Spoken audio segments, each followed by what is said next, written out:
Welcome to Crime in Court. My name is Heather, and this is an Idaho 4 update.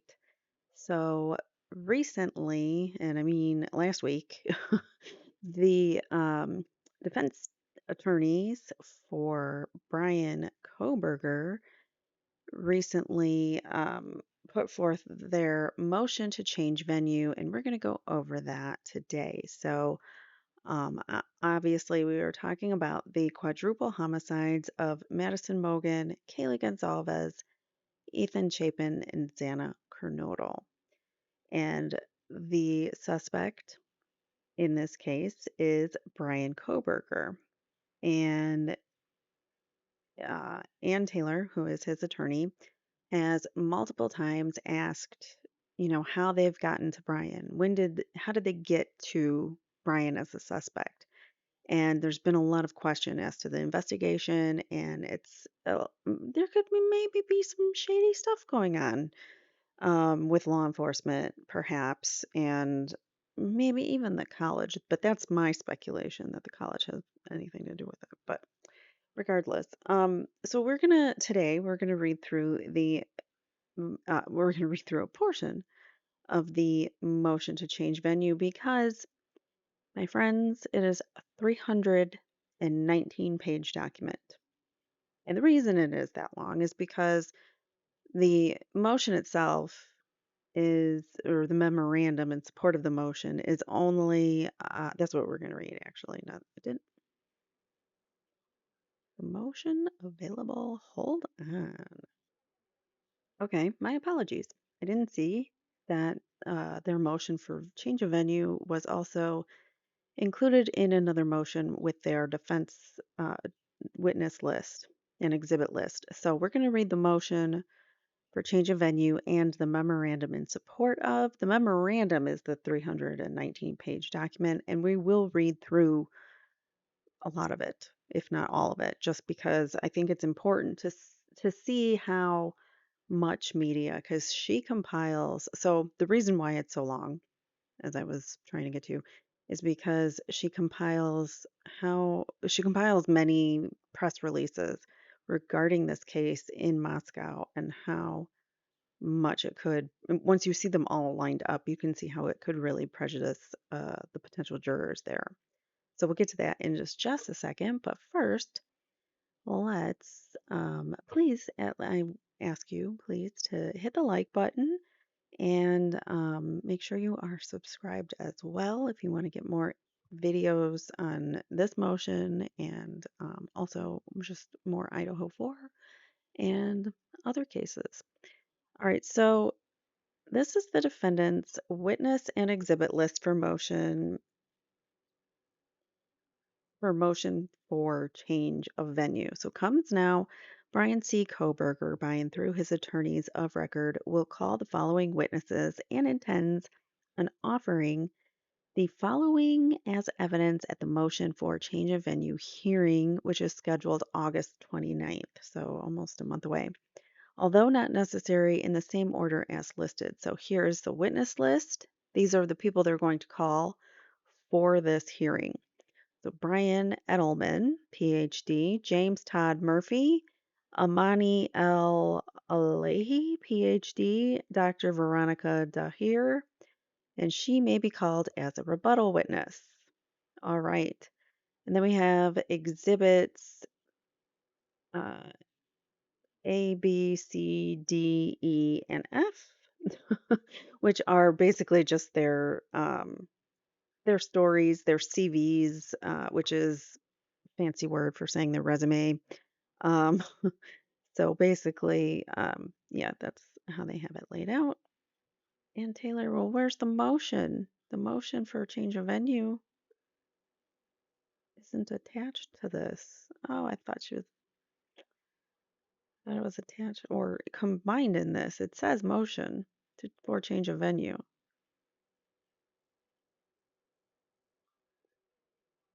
Oh, it's not the motion. Okay, so I was wrong. There is no actual motion. This is just the defendant list for the hearing.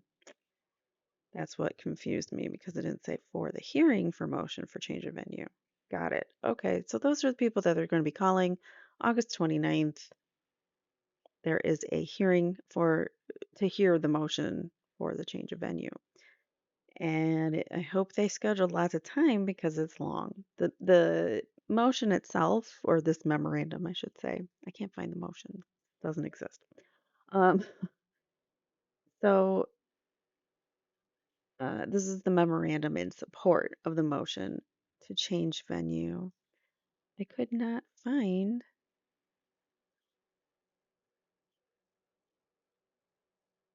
See, I'm on the website here. Stipulated motion to seal exhibits, memorandum in support of change of motion, defendants, witness list, and exhibit list, or motion to change a venue. Scheduling order. We're going back now in June. So, did they do it a while ago? And we're just getting a. Maybe they did already write a motion, but I'm not seeing anything recent. Yeah, I'm not seeing anything recent on here. If you guys know, let me know in the comments. That would be great. All right. So, anyways, I can't find the actual motion. She might have submitted it a while ago. Does it say? No. Okay. Well, it'll be a mystery to me, anyways. All right. So comes now Bryan C. Kohberger by and through his attorneys of record and hereby submits this memorandum in support of motion to change venue. The motion is based on the 5th, 6th, 8th, and 14th Amendment to the United States Constitution and a bunch of articles of the Idaho Constitution, Idaho Criminal Rule 21, and Idaho Code 19-1801, and supporting case law. This memorandum is supported by exhibits referenced herein and attached. Witnesses will be called at the hearing. Mr. Kohberger is protected under the constitutions of the United States and the state of Idaho. His protection to a fair and impartial jury is infringed without a change of venue. A fair and impartial jury cannot be found in Latah County because of the extensive publicity that is ongoing and inflammatory. The inflammatory nature of the publicity has included inaccurate information and inadmissible information. The publicity has been extremely pervasive in the small community of Latah County. Remediations such as enlarging the jury pool will not cure the problem. Seriously, some guy like revving his engine outside my window. You guys probably heard that. All right, the publicity has been extremely pervasive. Remediation such as enlarging the jury pool will not cure the problem. So they need a change of venue. You can't just bring in more jurors or a bigger pool of jurors. Instead of bringing in 400, bring in like 600 is what I'm saying to ask the questions. That's not going to cut it because of the publicity and because it's been so pervasive and it's such a small community. They want just completely out of Latah. So here are the issues. Number one, Bryan Kohberger cannot receive a fair trial in Latah County as protected by his rights under both the United States and Idaho constitutions because of the pervasive, inflammatory, often inaccurate, and highly prejudicial publicity and the small size of the jury venue. Number two, a change of venue is necessary under Idaho Criminal Rule 21 and Idaho Code 19-1801. Abbreviated factual background. Media coverage of the case that later became State versus Bryan Kohberger began in the early afternoon of November 13th, 2022, when news broke of 4 homicides in Latah County, Idaho. Extensive media coverage ensued for 6 weeks during the police investigation prior to the arrest of Mr. Kohberger. Daily updates were available from Moscow Police Department, hereinafter MPD. That's good. Okay, often Participating in the updates or press releases was the Latah County prosecutor and the chief of police, James Fry. These broadcasts were played on television news stations as well as print and digital media.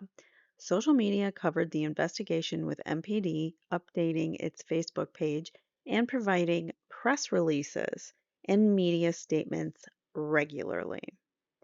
And we will see a bunch of press releases.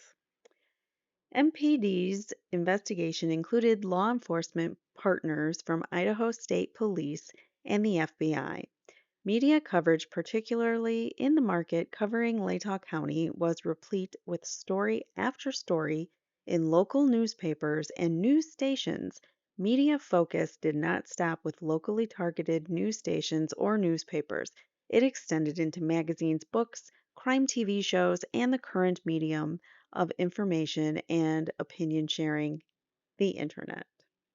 Immediately and consistently, the internet was abuzz with podcasts, tweets, Facebook groups, Reddit, YouTube, and TikTok postings. Once the police arrested Mr. Kohberger, the public was ready to and has proceeded to vilify him without regard to the constitutional guarantee of the presumption of innocence and a right to an impartial jury and fair trial. I'm going to read that again because this is important. This happens all the time, all these high profile cases. So, once the police arrested Mr. Kohberger, the public was ready to and has proceeded to vilify him without regard to the constitutional guarantee of the presumption of innocence and a right to an impartial jury and fair trial. We do not, in this country, allow defendants the presumption of innocence in this country. It is guilty, guilty, guilty all the way until you go to trial and then you're like, wait, the state and the prosecutor's been lying to us this whole time? Yeah, because that happens often because nobody's regulating them.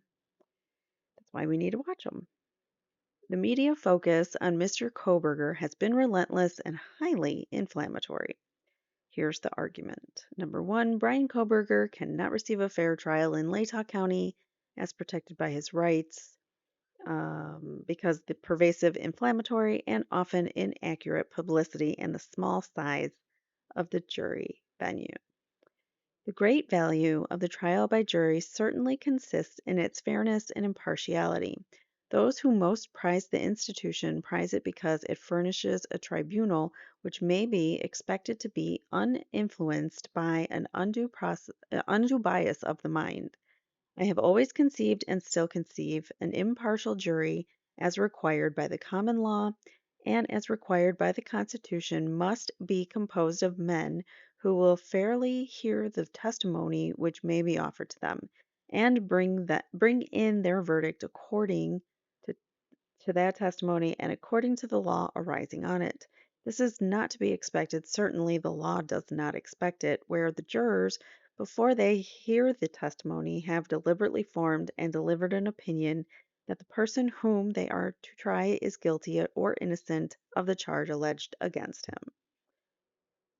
They are so it is not to be expected that people come into a trial with these biases or things that they've heard or willing to convict them without actually hearing the evidence or being open-minded to the evidence. So that's what that's about. United States versus Burr. The United States Constitution, through the 6th and 14th Amendment and the Constitution of the State of Idaho, Article 1, Section 7, guarantee an accused with a fair trial and an impartial jury. The constitutional mandate of a fair trial by an impartial jury requires a change of venue where an impartial jury cannot be impaneled in the district where the indictment is returned. And bam, I mean, that's just, I mean, how do you argue with that? um, I don't know. I mean, I guess he could say So, but I mean, judges can do whatever the heck they want, so it doesn't really matter how good their motion is. If he really doesn't want to change venue, he won't. But if you make sound, solid arguments and base them up with former law, then you should be able to, make a difference, hopefully, to the judge. Due process requires that the accused receive a trial by an impartial jury free from outside influences, and that's Shepard versus Maxwell. Where there is a reasonable likelihood that prejudice in a community will prevent a fair trial, a change of venue should be granted. Consequently, the question posed by a motion to change venue is whether a reasonable likelihood exists that pretrial publicity has affected the impartiality of prospective jurors. The phrase reasonable likelihood, can you quiet down? My dog is like, sorry, hold on one second. Okay, sorry. She's comfy now. All right, so the thing is, they have to decide what's reasonable. So the phrase reasonable likelihood denotes a lesser standard of proof than more probable than not. So reasonable likelihood doesn't necessarily have to be, it's a lot less than like without, or not just more probable, but reasonable doubt, like beyond reasonable doubt. So it's a lot less of a threshold. You can meet it easier. A reasonable likelihood of prejudice does not mean that the prejudice must be more probable than not. The determination of whether to grant a motion for change of venue is addressed to the discretion at the trial court. So basically, it's at the discretion of the judge. So, like I said, I don't know how he's going to rule. He seems mostly fair, Judge. Um, but I still think he favors the prosecution. So we'll see what happens at this upcoming hearing. The determination of whether to grant a motion for change of venue is addressed to the discretion of the trial court, like I said, in the State versus Yeager. In exercising this discretion, the trial court must keep in mind that although the mere presence of pretrial publicity is not enough by itself to warrant a change of venue, a defendant's inability to make a detailed and conclusive showing of prejudice is not a proper ground for refusing to change venue. Uh-huh. So this is a great line. And like, even if you feel like we didn't prove that we need to change the venue, you still should probably change the venue. Prejudice seldom can be established or disproved with certainty. Right. You can't always claim, someone might say like, "Oh, I went in totally unbiased." But maybe they had a bias towards people who drink and drive, and it happened to be a drink and drive something or other. And they had that bias, but they didn't know they had it, and they vote guilty just because they feel like it's a travesty for anybody to drink and drive. I'm not saying that it isn't, but that's their thing, and so they have this bias going in. And you can't really prove or disprove whether someone has it or not. Sometimes they don't even know if they have it. A showing of actual prejudice shall not be required. Any doubt as to the necessity of removal to another county should be resolved in favor of the change of venue. Wow. So this is the law says you have to rule in favor of granting the motion. Prejudice may properly be presumed when either A, inflammatory publicity about a case has so saturated a community that it is almost impossible to draw an impartial jury from that community, or B, so many jurors admit to a disqualifying prejudice that the trial court may legitimately doubt the avowals of impartiality made by the remaining jurors. So, um, there might be some jurors that are saying that they would disqualify prejudice, but not disqualify, but I don't know why they worded things so weird. So, A, inflammatory publicity, and B, so many jurors admit to a disqualifying prejudice. So many jurors admit to having some kind of bias. So, those would be the reasons either inflammatory publicity or potential jurors that could be bias coming in.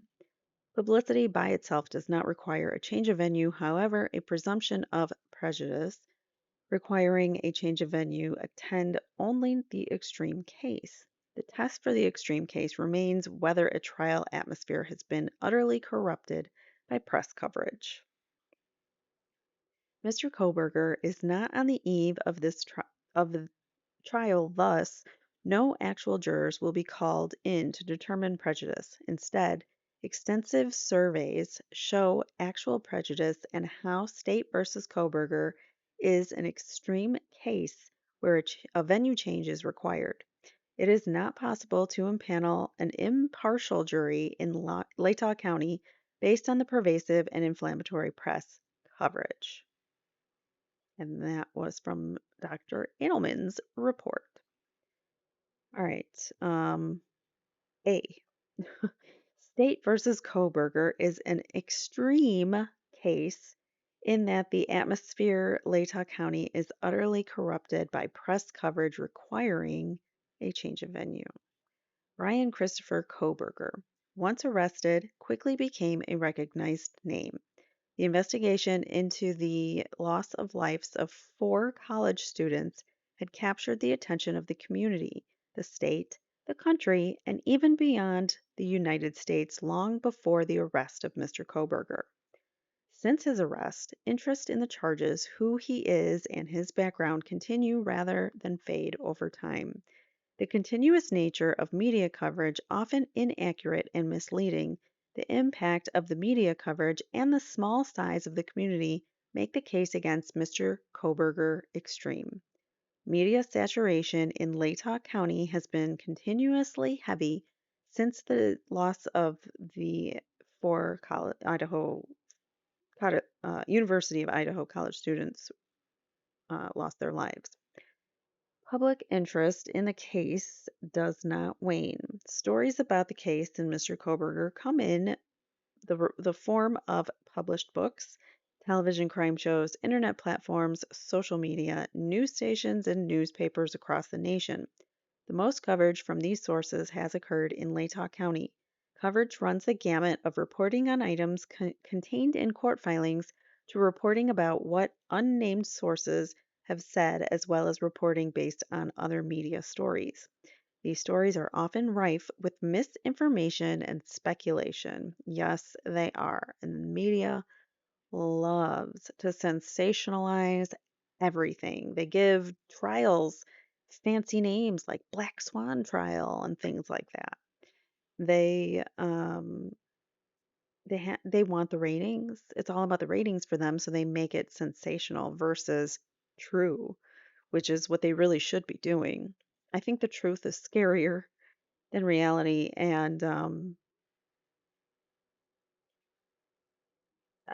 there are corporations and people that want to hide the public from what's really going on with like mass corruption and stuff.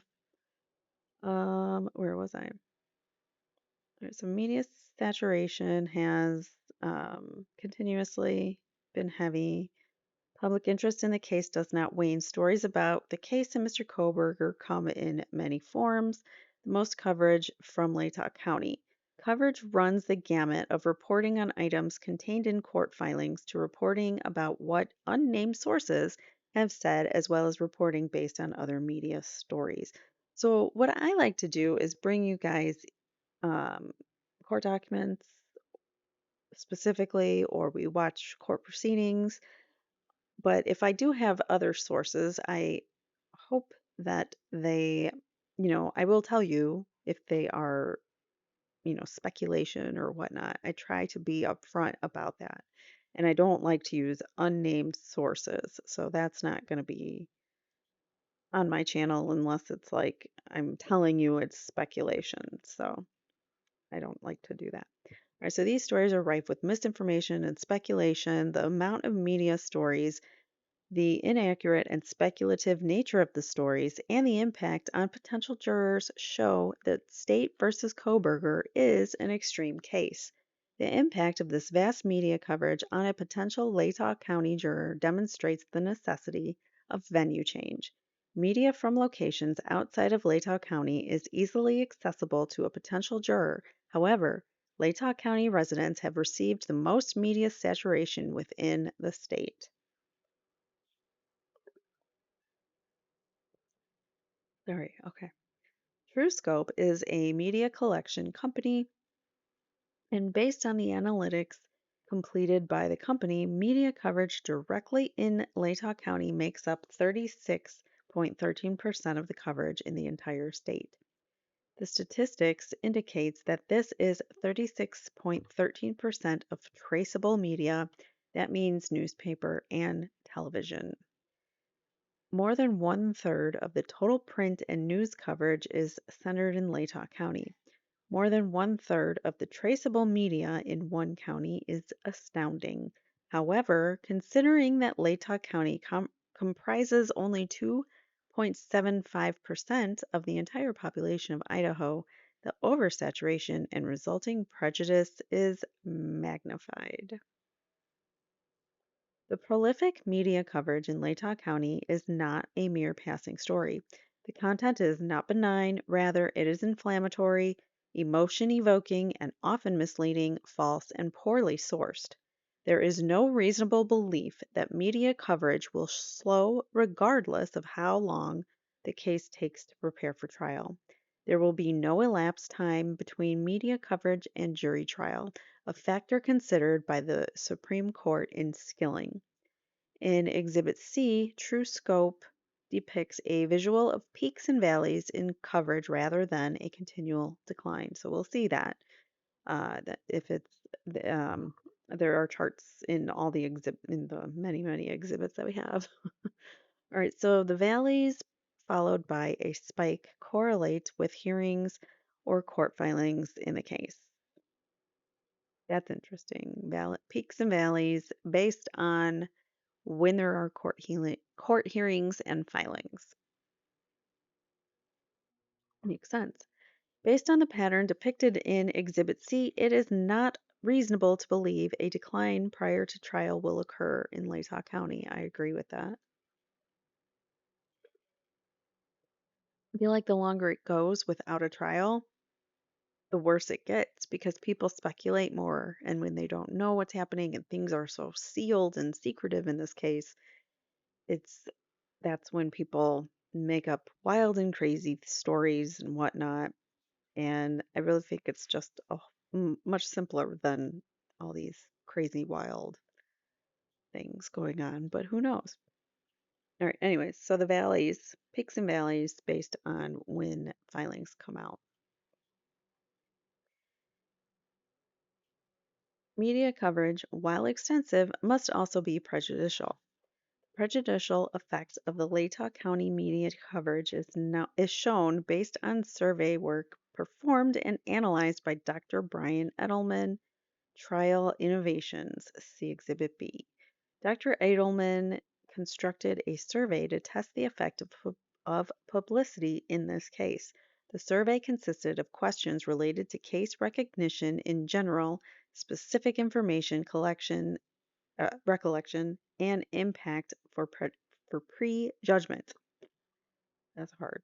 A lot of big words there. All right. This type of tool is widely accepted within Dr. Edelman's scientific community. Analysis of the community attitude survey conducted by Trial Innovations demonstrates that Latah County citizens who are over the age of 18 are biased and have knowledge of information that is inflammatory, misleading, and or false about this case. The community attitude survey shows case recognition is 98%. 70% of those recognizing the case have already formed an opinion regarding Mr. Kohberger.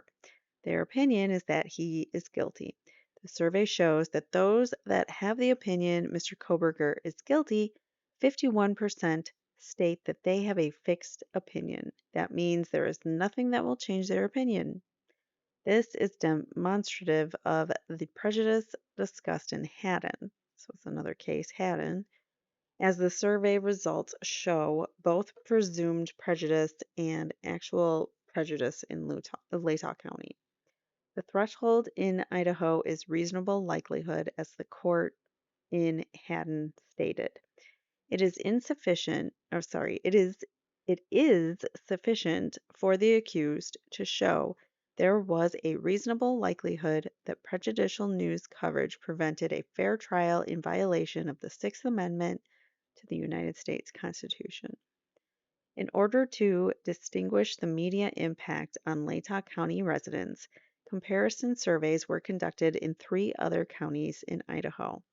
The comparative surveys, while showing high case recognition rates and similar prejudgment of guilt rates, have important differences of lower recognition of media forms. The inaccurate media items have a high link in potential prejudgment opinions of guilt. There's a footnote. See Exhibit 2, Dr. Edelman's survey and declaration. Media item. Have you read, seen, or heard that Bryan Kohberger was stalking one of the victims? Is correlated to a high guilt rate. This media item was acknowledged as false by the state in a prior hearing.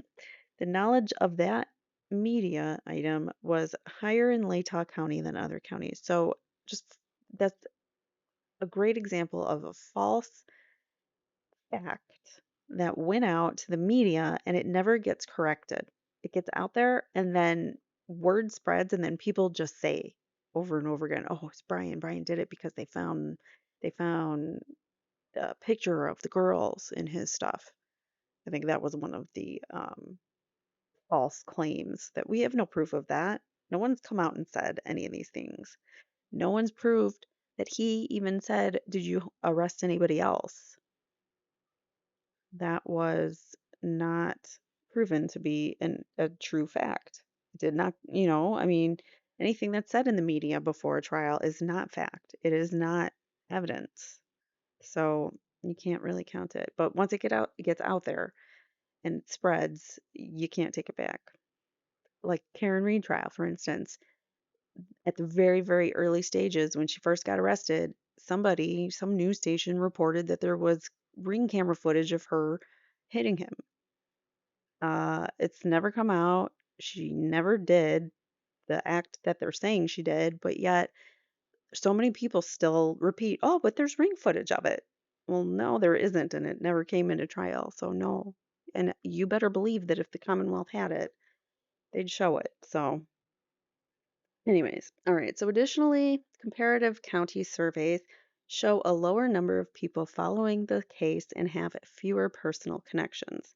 It is noteworthy that outside of Latah County, the incidence of fear associated with the case is significantly reduced.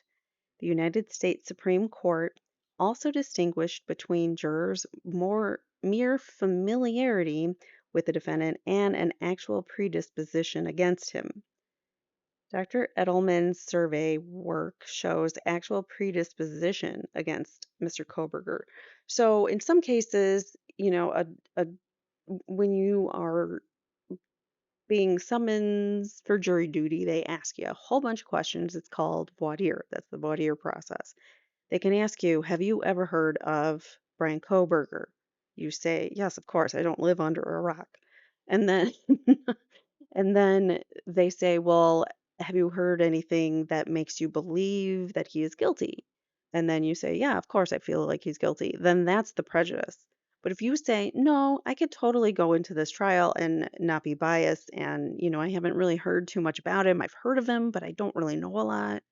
It just depends on your answer. So the second answer obviously could get you on a jury. So you could say, "Yeah, I've heard of them, but I'm not really familiar with them," or, I haven't been following the case. I don't really know what's going on, but I've heard of their name. That doesn't necessarily strike you as a juror. You could still be on the jury, but you might have prejudice already that's in the back of your mind that you didn't know you had. Um, but it's a big difference than, saying, "Yeah, I've heard of him and I totally think he's guilty."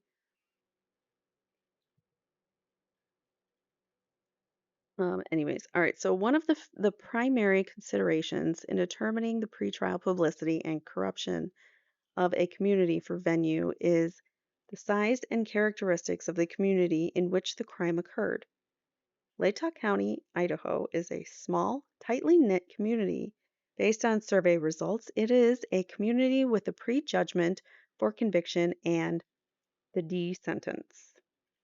The population of Moscow is only 41,000, and of that, 19% are under the age of 18, making them ineligible to be a juror. So 19% are kids.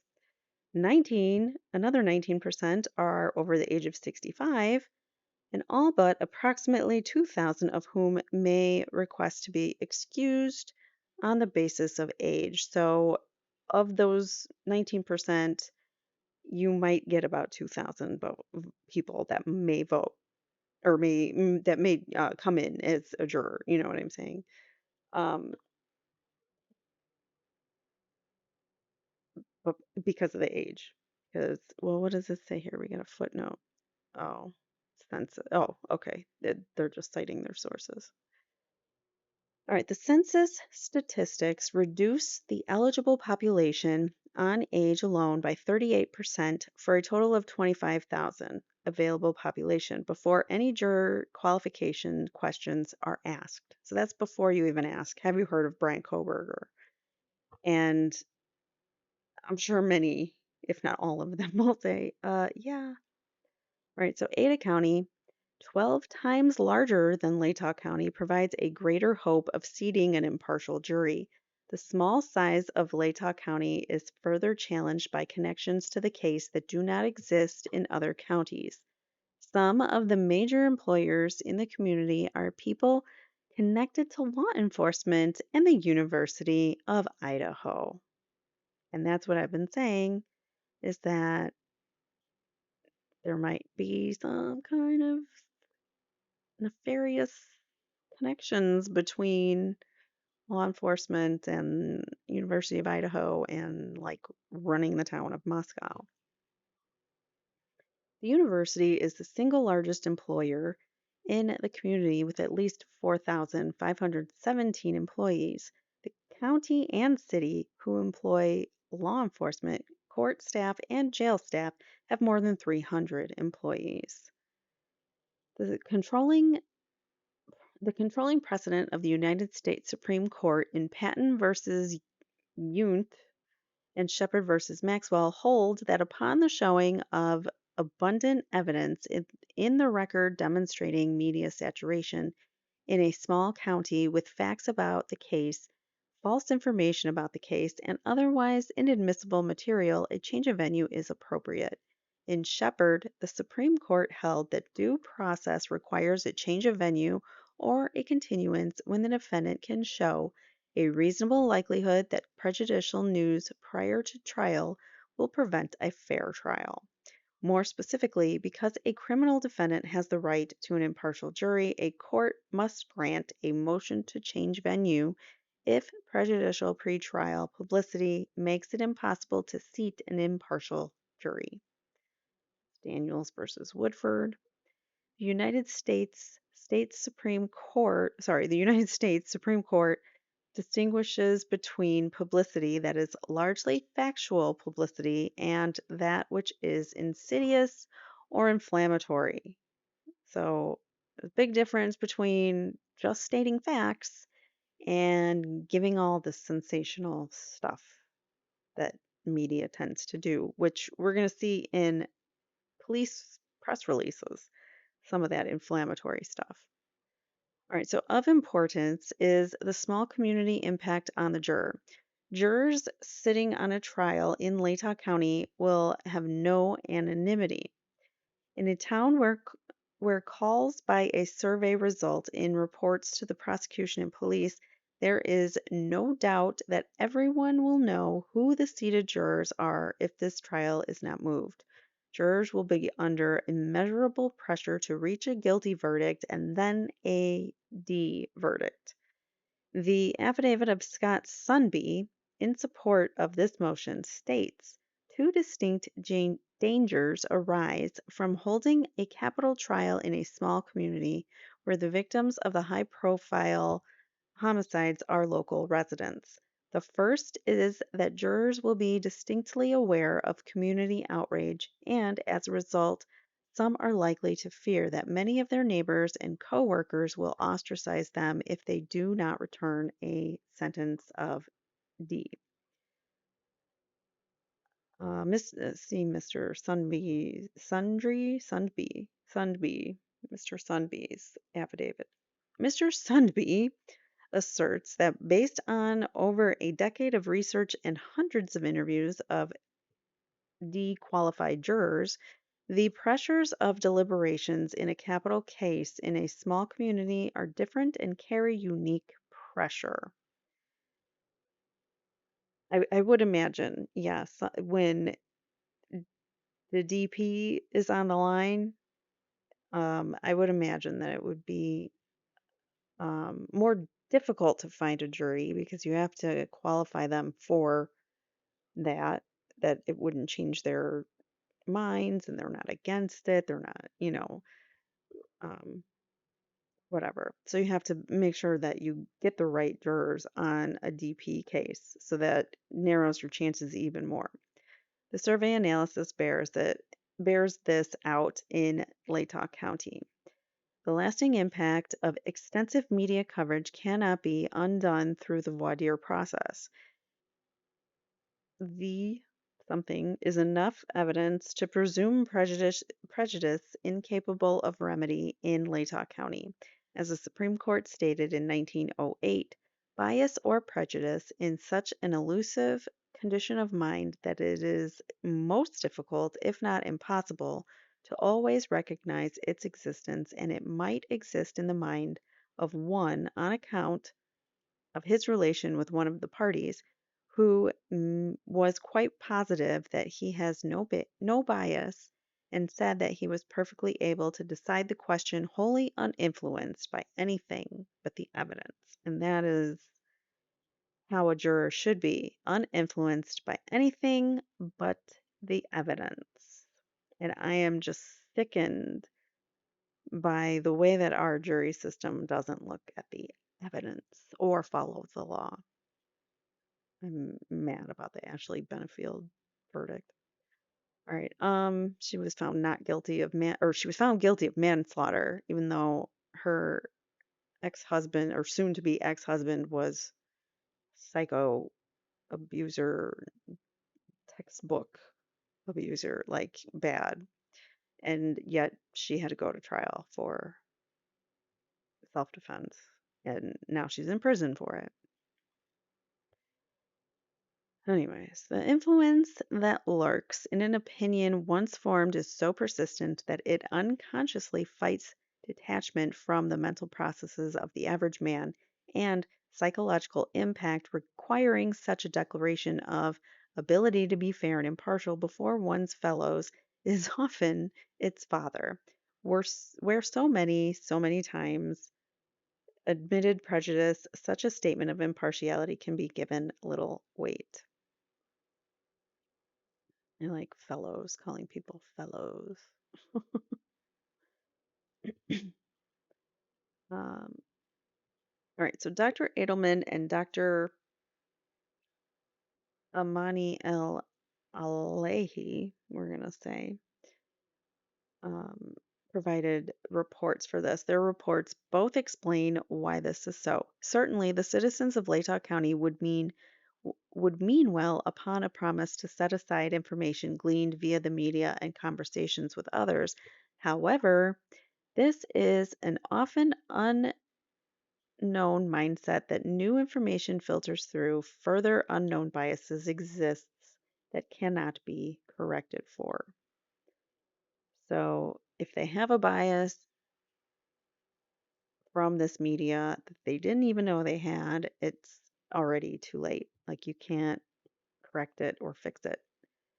In Delaney versus United States, the court recognized the difficulty of assuming that the average juror may confidently exclude even the unconscious influence of his preconceptions as to probable guilt engendered by a pervasive pretrial publicity.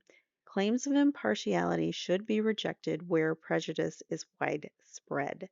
In U.S. versus Anguillo, the court stated that when the high percentage of the venue admits to a disqualifying prejudice, the court may properly question the remaining jurors' avowals of impartiality and choose to presume innocence or prejudice. I'm sorry, choose to presume prejudice.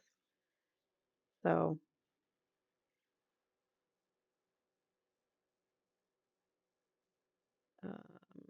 read through all of that. In a community where most veneermen will admit to a disqualifying prejudice, the reliability of the other's protestations may be drawn into question, for it is then more probable than they are part of a community deeply hostile to the accused and more likely that they may unwittingly have been influenced by it. Social science research confirms the inadequacy of voir dire as a remedy in a case such as this. I agree. Dr. Amani Alehi states the impact of media coverage causes a potential juror to have a preset opinion about Mr. Kohberger. That provides a backdrop for new information that likely will be interpreted to confirm already formed beliefs. Additionally, the impact is increased because much of the initial information has come from authority figures. This early information was accompanied by emotions which deepen preset opinions. A good example, specific to the population of Latah County, comes from the University of Idaho President Scott Green. Oh, Scott Green makes an appearance here. He published a book with a chapter entitled When Evil Visits Your Campus. He dedicated the book to the victims and claims that proceeds from the book are being used to create a memorial garden. Okay, President Scott Green. In his book, President Green tells of the great fear that existed on campus and in Moscow. He he writes about self-defense classes and counseling that goes on to this day. He expresses how the community came together, bringing several thousand residents to a candlelight vigil. He explains how his work with law enforcement during the months after the crime helped him make decisions. Close, closely working with law enforcement during the months helped him make decisions. Scott Green. Interesting. He was working with law enforcement. I think the university and law enforcement have something going on. All right, he shares in writing his theory about Mr. Kohberger's guilt in his little book there. The impact of the message from community leader in a highly emotional atmosphere creates a level of strong potential for bias non-existent in other Idaho counties. So because the president of the University of Idaho is stating that he believes Bryan Kohberger is guilty, then that because he's a public figure and people know him and he has power in Moscow, that statement from him holds a lot of weight versus just a Joe Schmo on the ground that says it. All right. Number two, change of venue is necessary and appropriate pursuant to statute and rule. Idaho Criminal Rule 21 and Idaho Code 19-1801 provide direction to the court to change venue upon finding an impartial jury cannot be had in the county where the indictment was found. The foregoing argument related to constitutional protections apply with regard to Idaho Criminal Rule 21A. Without repeating those arguments, we turn to appropriateness of venue change pursuant to Idaho Criminal Rule 12B, authorizing a court to change venue for other reasons. Idaho Criminal Rule 12B allows the court to transfer the proceedings to another county for the convenience of parties and witnesses and in the interest of justice. The court should consider, along with all the foregoing, these additional factors available with a change of venue to Ada County. Ada County is the largest county in Idaho with more than 10 times as many potential jurors than Latah County. Given the familiarity with the case throughout the entire state of Idaho, selecting an impartial jury as guaranteed by the Constitution will be a challenge. The best chance to find an impartial jury is to have the largest potential pool of candidates. The Ada County Courthouse can accommodate this trial. There are large courtrooms with adequate space and tables for the attorneys and Mr. Kohberger. The large courtroom provides space for each counsel to keep materials and necessary conversation out of eyesight or earshot of the other parties, spectators, and media. Due to the size, the courtroom can accommodate a large number of spectators, and there is an overflow space available for the public to watch the trial. Sounds great. Ada County has adequate security for the safety of the parties, court staff, and jurors. There are multiple jury rooms and many private restrooms away from the public to accommodate a large jury for several months. So if they had to go for months, they could stay there. Courthouse and security are set up to assist jurors to and from the courthouse without media exposure. Do you think this is going to be months? I think it might be 6, 8 week trial, maybe more. Any consideration related to costs of prosecution and defense make Ada County a logical choice with the largest airport in the state.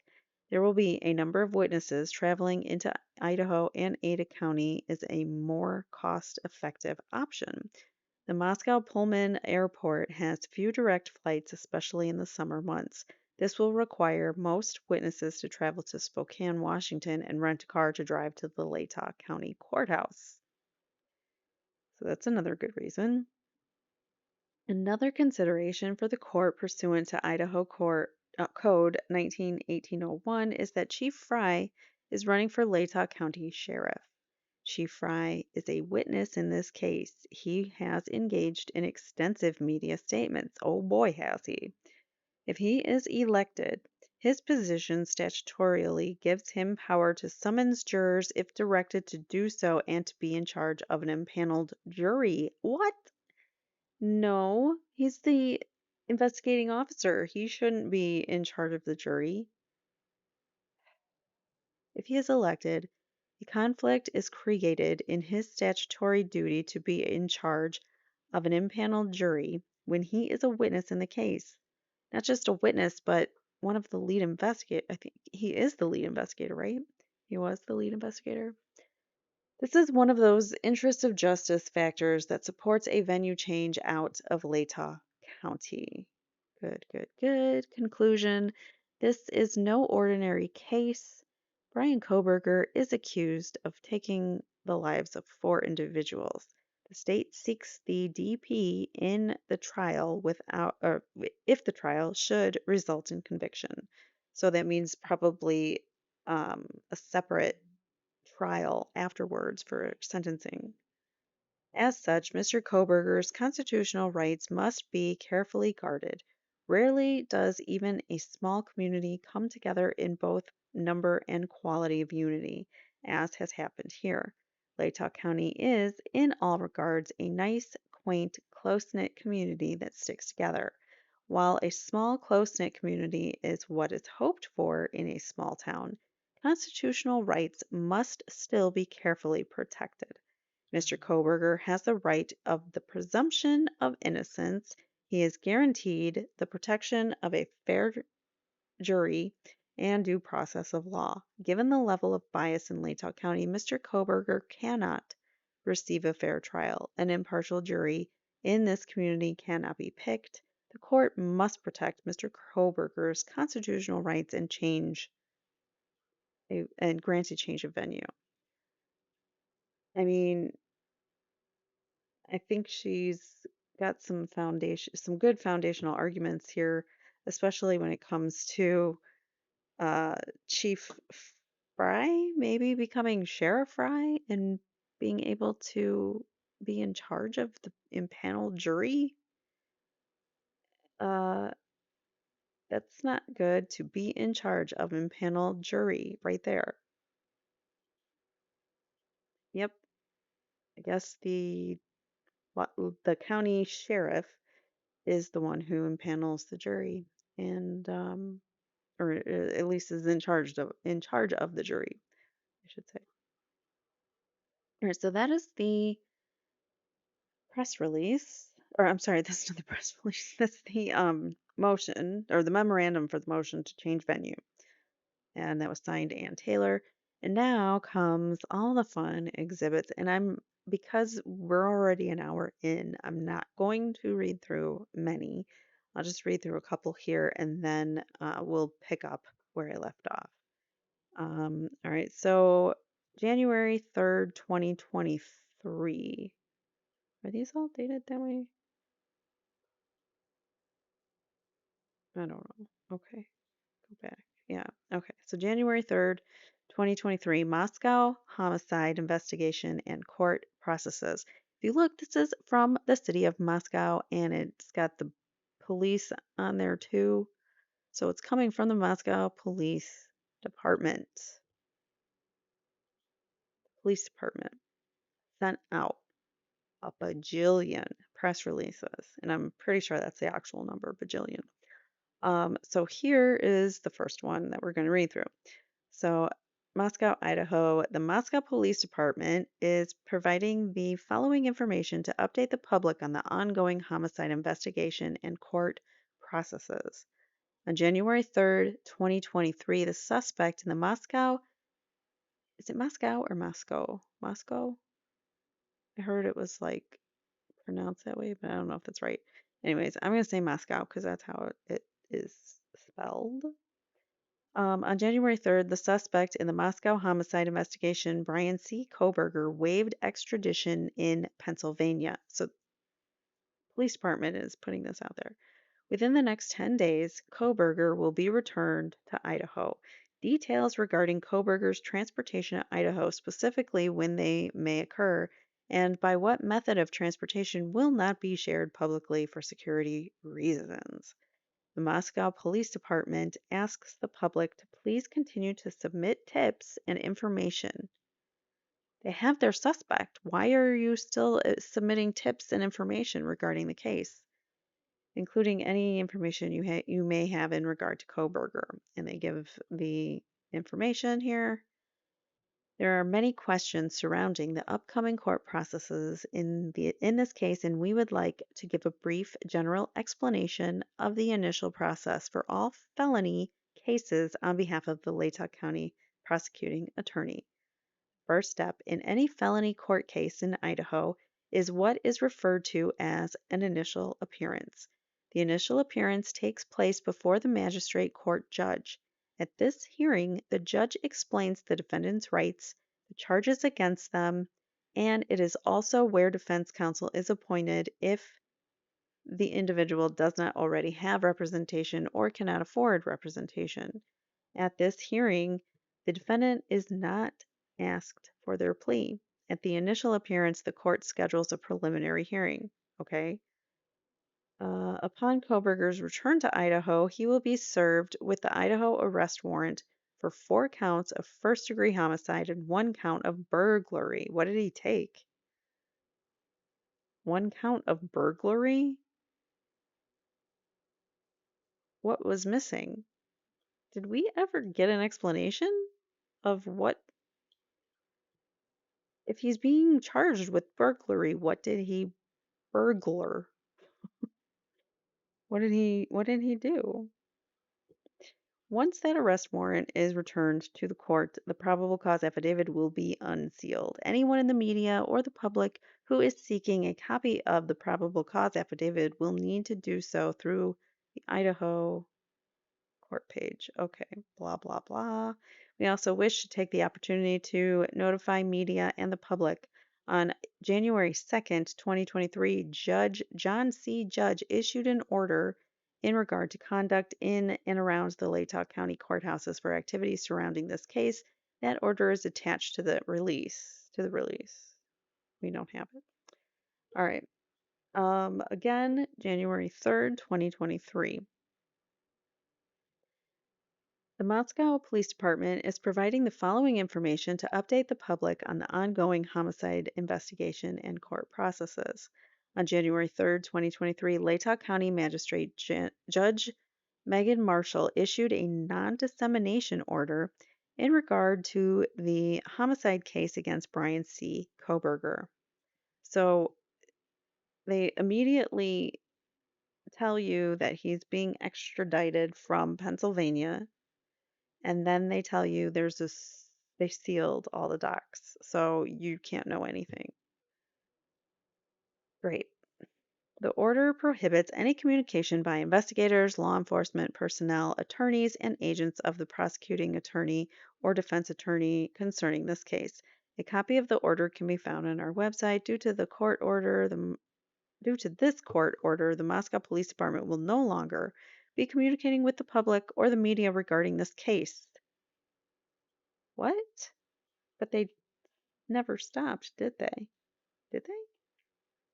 Due to this court order, the Moscow Police Department will no longer be communicating with the public. Okay, we'll see if they stop after that. Okay, so we're going to go back in time now. This is November 13th after the incident took place. City of Moscow homicide victims. On November 13th, 2022 at 11:58 hours, Moscow Police Department officers responded to a call on King Road for an unconscious individual. Upon arrival, officers discovered four individuals who were deceased. An unconscious individual is what they thought they were going there for, and then they found four bodies. These individuals have been identified as Ethan Chapin, 20, from Conway, Washington, Madison Mogan, 21, Xana Kernodle, 20, and Kaylee Gonzalez, 21. They're so young. All four victims were students at the University of Idaho. Please respect the privacy of the victims' families, the friends, and loved ones as the Moscow Police Department investigate this tragic event. The Moscow Police Department and the City of Moscow is deeply saddened for the families of these individuals, fellow students and friends, and our community during this time. Our heartfelt sympathies go out to each and every person affected by this incident.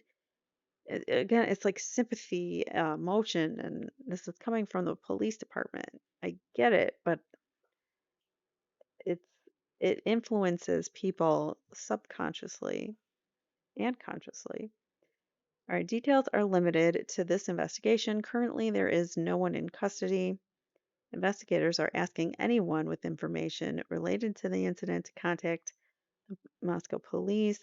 Moscow Police does not believe there is an ongoing community risk based on information gathered during the preliminary investigation.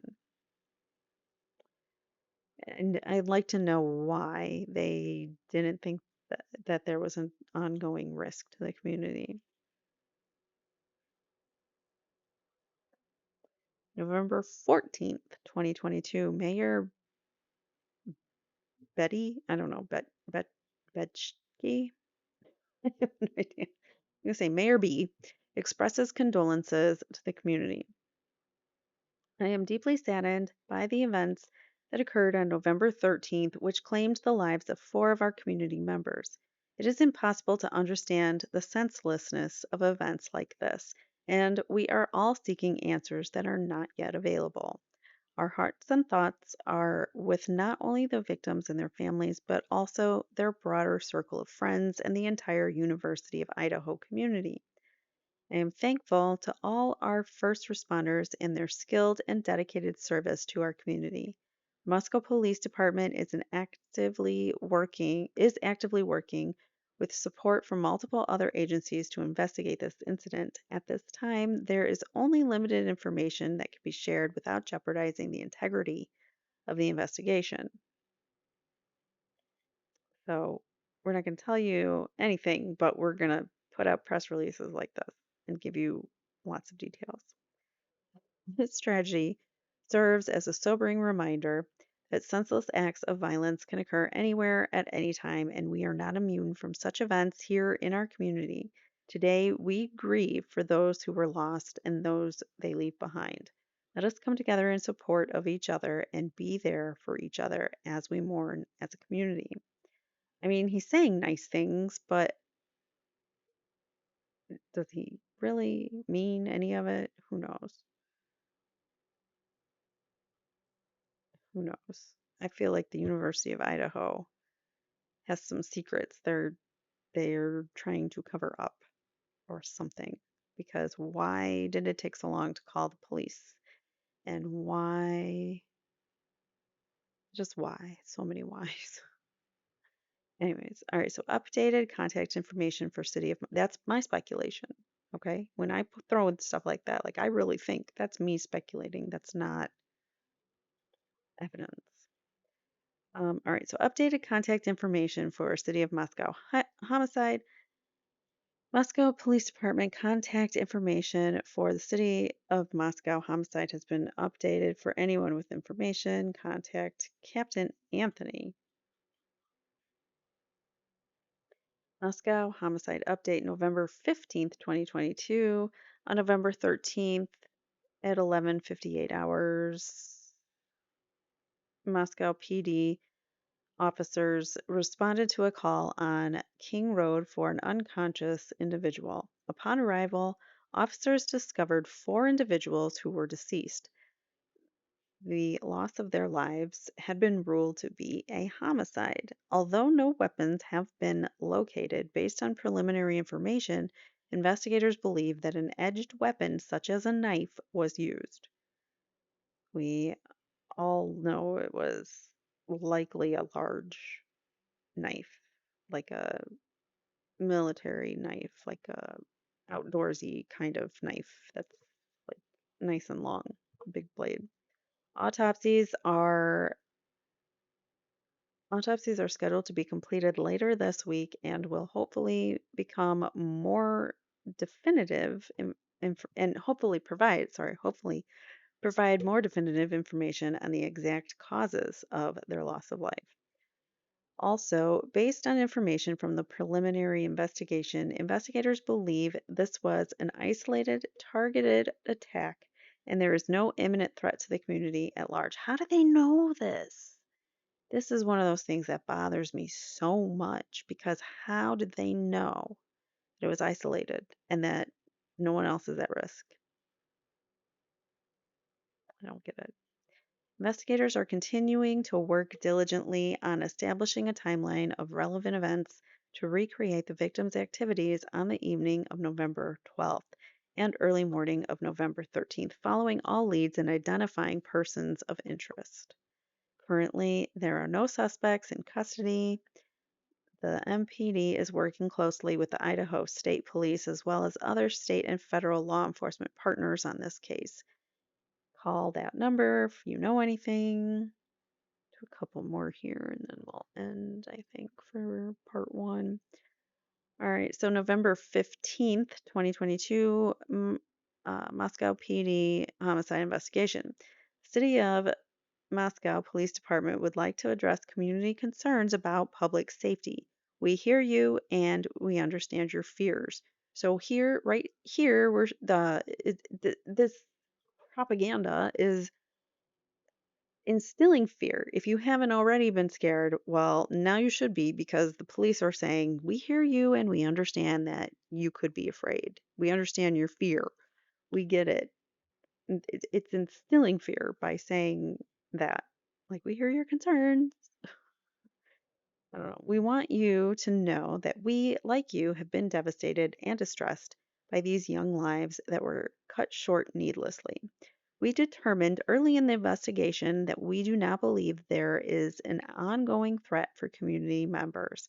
Evidence indicates that this is a targeted attack. As this at this time, we have shared every piece of information that we can without compromising the ongoing investigation. First and foremost, we continue to be steadfastly committed to ensuring the safety of our community. We want answers and deeply desire to see this case solved thoroughly and quickly and to bring justice for Ethan, Madison, Xana, and Kaylee and their families. We owe it to them, their families, and this community to do all we can do and do it well. We are working closely with Idaho State Police investigators and with Latah County Prosecutor's Office. We are utilizing many other resources within the law enforcement community to bring about a fast resolve to this incident. As soon as we have more information that we are able to share with the community, state, and nation, we will. The incident highlighted that violence is possible in our community and in every community. Until this case is completely resolved, we ask the community to continue to be vigilant, alert, report suspicious activity, and help us to be the eyes and ears of our community. The Moscow Police Department thanks everyone for their continued support, for their understanding of the limited information we were able to share, and for their patience during this difficult time. We hope to have more information. We hope to have more information tomorrow, is what I was trying to say.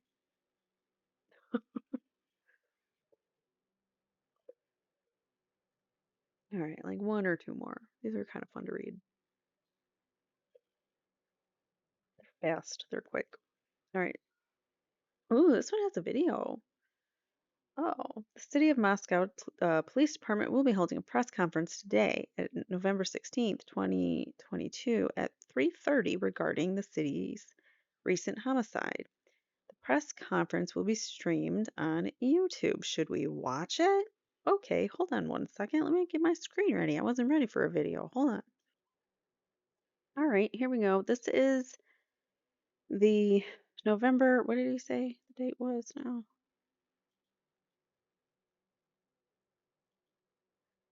November 16th, 2022.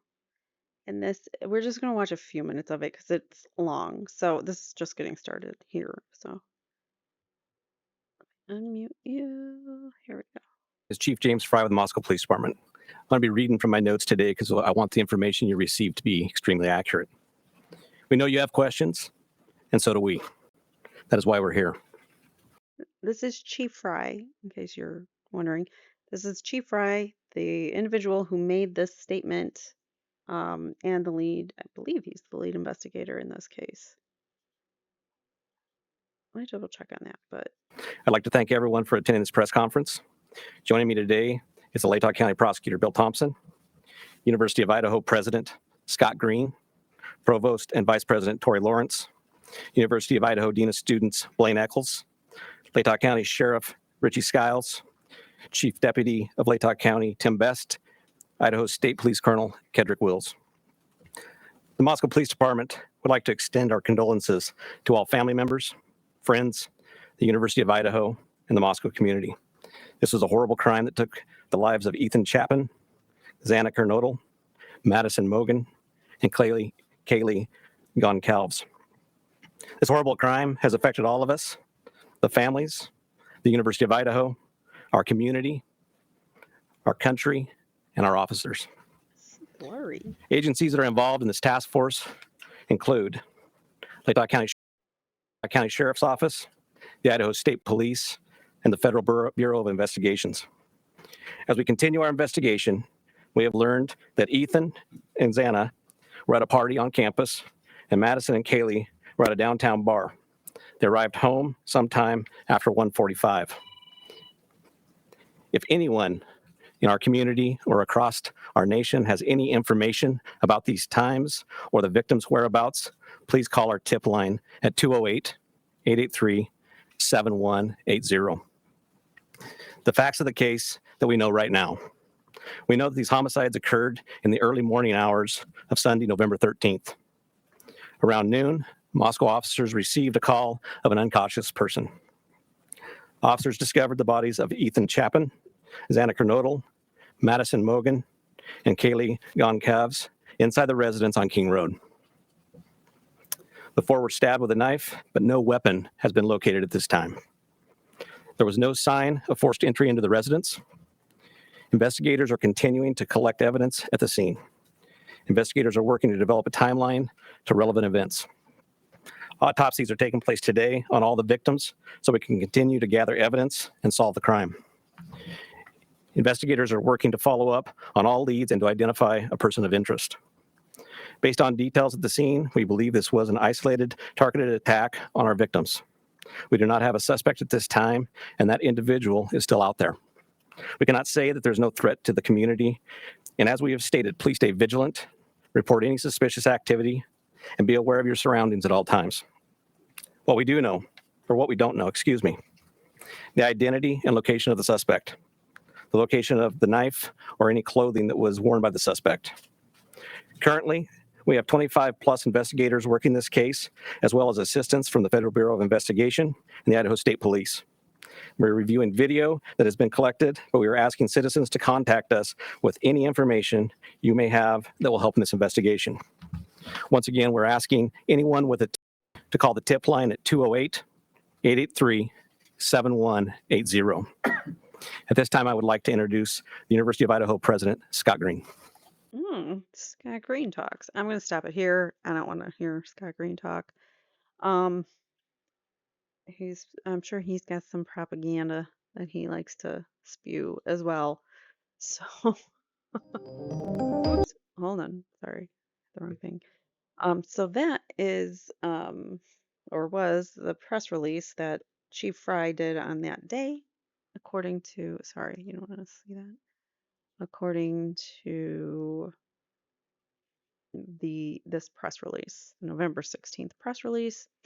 All right, so we watched that sort of. We watched a little bit. It really didn't say a whole lot, but just what we've already read through. All right, so this is why is it got the coroner's name up here? So that's the coroner, Catherine Mabbitt, and Latah County coroner. I don't know why she's up there. For immediate release.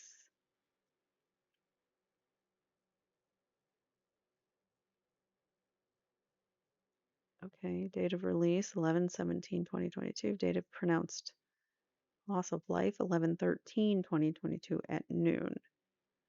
And then they just list the victims on here. And the place of pronounced loss of life was 1122 King Road. Homicide, stabbing. That's all that was. All right, let's do this one last, and then we'll cut it short for today, and then we'll pick up right where we leave off in the next part.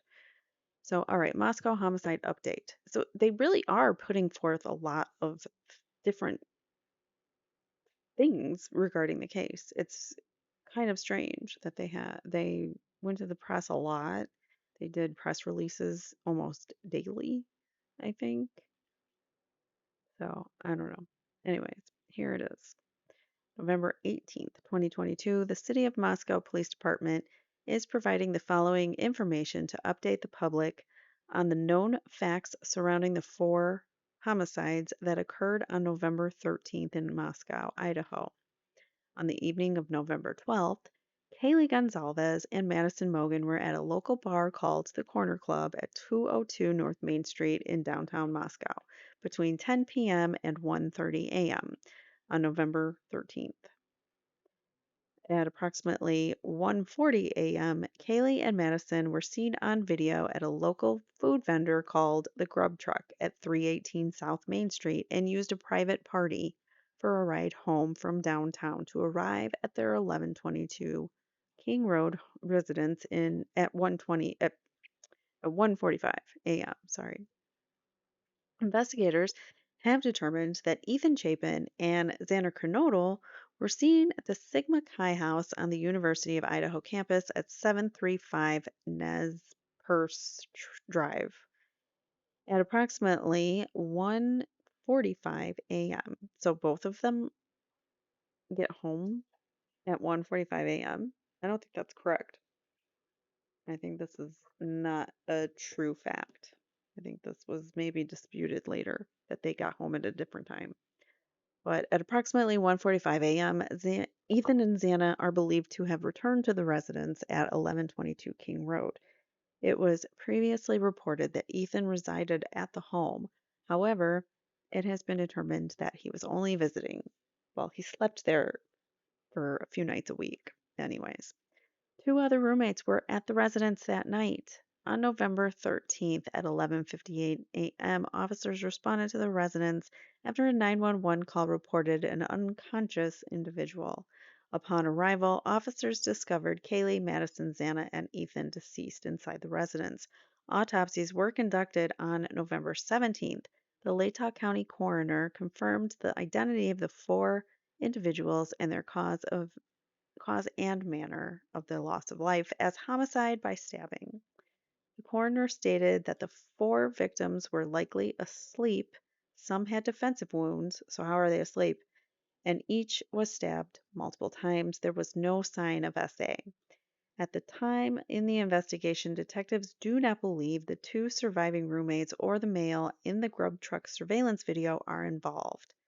Additionally, online reports of the victims being tied and gagged are not accurate. The identity of the 911 caller has not been released. Why is that? This is something that puzzles us too. Is this 911 call? Why can't we hear it? Usually 911 calls are released to the public. Who called? Was it one of the roommates? They told us it was not in a press release. But maybe it came from a roommate's phone potentially. But who picked up that phone? And and more importantly, that morning when you woke up and you couldn't get a hold of your friends and you were scared that something may have happened to them, you call over your sorority sisters first before the police. Just odd to me.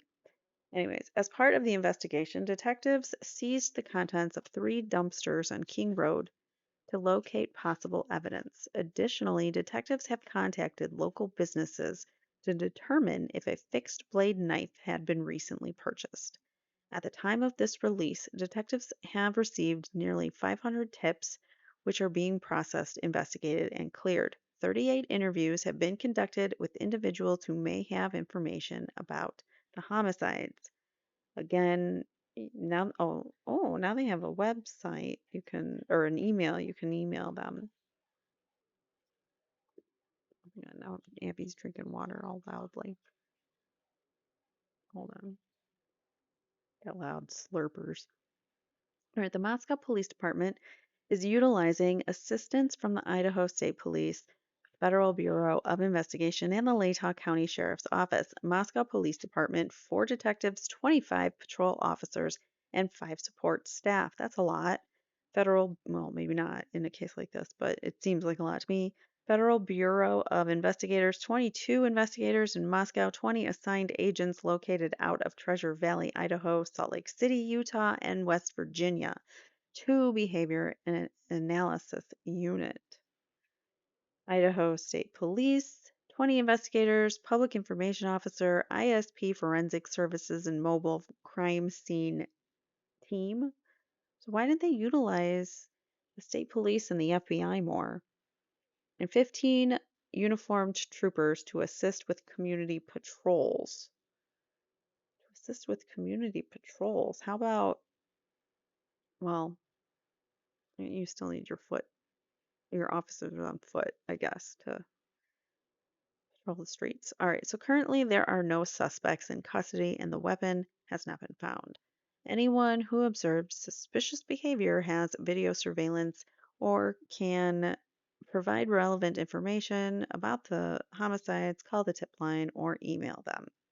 Moscow Police Department thanks our community for their continued support, understanding of the limited information we can share, and patience during this difficult time. I feel like they're sharing a lot of information, actually. Usually, you don't get all this information. I mean, I take that back. Usually, you do get the state's theory of what happened. And they haven't even given us that yet. They just say Brian Kohberger's our guy, and that's it. And we're just supposed to take that at face value. Ugh, sorry, my hips are killing me. All right. I did say that was going to be the last one, right? Let's do this one. Last one. All right. So Moscow, Idaho, update 8:28 p.m. Clarification: the cell phone used to call 911 belonged to one of the surviving roommates. Due to the ongoing investigation, the identity of the caller has not been released. So now they're stating that, wait a minute, yes, we said the phone called the 911. It was not the surviving roommate who called, but we don't know the identity. So, and we're keeping it, or not that we don't know, but we're keeping it hush hush. All right. So the Moscow Police Department is providing the following information to update the public on the known facts surrounding the four homicides that occurred on November 13th in Moscow, Idaho. Updated information: at this time, detectives have investigated the private party driver who took Kaylee and Madison home on November 13th and do not believe he is involved in this crime. Detectives believe that on November 12th, the two surviving roommates had been out in the Moscow community separately but returned home by 1 a.m. The two did not wake up until later on November 13th. Initially, the 911 call, but what about the whole she peeked out her door multiple times and saw him? I guess we didn't have that information yet. This is November 19th, so we didn't get that yet. Initially, the 911 call was made at 11:58 a.m. on November 13th, requested aid for an unconscious person. The call was made from inside the residence of one of the roommates' cell phones. Moscow Police Department arrived shortly thereafter and found all four victims. Detectives confirmed the victims were located on the second and third floors of the residence. Detectives are aware of multiple phone calls from victims Madison and Kaylee to a male. This information is part of the ongoing investigation, and I believe that was Jack, right? Uh, whose boyfriend was Jack's? I mean, girlfriend. Who was Jack's girlfriend? Who dated Jack? I cannot remember, but I think it was Madison. This information is part of the ongoing investigation. Moscow detectives are seeking help from residents and businesses within the area of West Taylor Avenue. And okay, so all these places. They're looking for information. Call the tip lines. Detectives are requesting all available video. So what happened here? This is how they started getting video and tips, whether they appear to be in motion or not. Tips, pictures, videos can be submitted to Moscow tip line. Between 3 a.m. and 6 a.m. on Sunday, November 13th, they're looking for available video. Interesting. There will be a news conference to update the public on the information. Media note: please direct all media inquiries to. There's a PIO, person in charge of what? I don't know. A PIO, Moscow PD. That's the new. Okay. And then this whole part, the original information, we've read through all of this already. So there's going to be a lot of repetitive stuff too in these things. So we're on page 26 out of 319. So we made a slight dent, slight, but we're getting there. And as you can see, little information is like trickling through day by day, like little piece by piece, which is how it happened. Now we know, in hindsight, we know all the stuff about it. But at the time, it was like you just got a little tidbit of information from the police, which would be like, oh, yeah, she went to the grub truck that night or whatever. So now we're starting to put the picture together. Here, this is where we'll leave off. Now we're starting to get the picture put together because, right, part two on here, starting to come together, all the little pieces. But again, this isn't supposed to be a police report, but yet they're kind of using their press releases as police reports in a sense, because they keep, anytime they get like more details about the case that they can reveal anyways, they release it um, as a press release. They keep communicating daily with these press releases, and whether or not there's something to talk about, they're going to prejudice a potential jury pool by constantly bringing it up and talking about it and declaring that Bryan Kohberger is guilty, which we haven't gotten to yet here in the timeline. So we're still at November 20th. He didn't get arrested until December, I think. So we'll get to that. So this is where we're going to leave off.